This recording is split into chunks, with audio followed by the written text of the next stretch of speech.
இந்து மத வெறுப்பாளர்களை திமுக போன்ற இண்டி கூட்டணி கட்சிகள் எப்படி பேணி பாதுகாக்கிறது என்பதற்கான சமீபத்திய உதாரணத்தை இந்த காணொளியில் காண்போம். இரண்டு சந்ததி தான் உலகத்தை ஆளுகிறது. ஒன்று ஆபிரகாமின் சந்ததி, இன்னொன்னு இஸ்மாயிலின் சந்ததி தான் உலகத்தை ஆளுகிறதுங்க. கிறிஸ்தவர்களும் இஸ்லாமியர்கள் தான் உலகத்தை ஆளுகிறார்கள். நம்ம இங்க என்ன வேணா சொல்லி தெரியல, அப்படி இப்படி எங்களுக்கு தெரியுமா, எங்களுக்கு சனாதனம் தெரியுமா, எங்களுடைய ஆன்மீகம் தெரியுமா, என்ன தெரியும்? புழுக்கட்டையும் தேங்காய் மூடியும் சாப்பிட்டுட்டு தெரியுற நீ என்னைய ஆன்மீகம்? உங்களுக்கு அறிவுதான் இருக்குதா என்னன்னே தெரியல.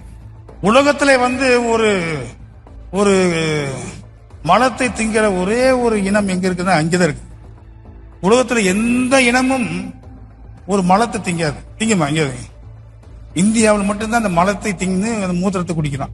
இவர்தான் பாதிரியார் பிரின்ஸ் கால்வின். கடந்த ஜூலை மாதம் கோயம்புத்தூரில் இவர் இந்துக்களை மிகவும் இழிவுபடுத்தி பேசிய இந்த காணொளி வெளிவந்தது. இதனைத் தொடர்ந்து பல்வேறு இந்து அமைப்புகளிடமிருந்து அழுத்தம் வந்ததால் தமிழக காவல்துறை இவர் மீது பல பிரிவுகளின் கீழ் வழக்கு பதிந்தது. வழக்கு பதிந்த காவல்துறை இவரை கைது செய்ததா? இல்லை.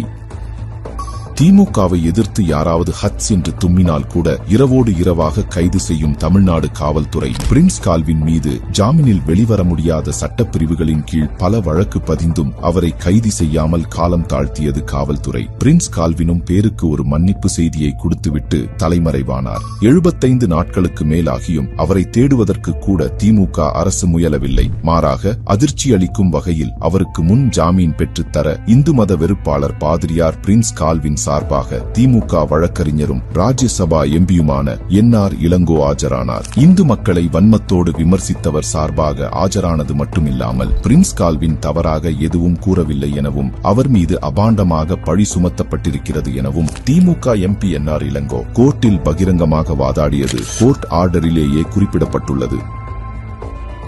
நாம் ஆங்கிலேயர்களுக்கு அடிமைகளாக இருந்த காலகட்டத்தில் வின்ஸ்டன் சர்ச்சில் சொன்னார், நான் இந்தியர்களை வெறுக்கிறேன், அவர்கள் மிருகத்தனமான மதம் கொண்ட மிருகத்தனமான மக்கள் என்று. அன்று நாம் எதுவும் செய்வதறியாத அடிமைகளாக இருந்தோம். ஆனால் இன்று சுதந்திர இந்தியாவிலும் இப்படி பேசவிட்டு அரசின் துணையோடு தப்பிக்கலாம் என்றால் இதற்கு என்ன அர்த்தம்? பிரின்ஸ் கால்வினை திமுக அரசு இப்பொழுதாவது கைது செய்யுமா? அவரை பாதுகாக்க துணிந்த என்.ஆர். இளங்கோ மீது நடவடிக்கை எடுக்குமா? வெகுஜன இந்து மக்கள் பதிலுக்காக காத்திருக்கிறார்கள்.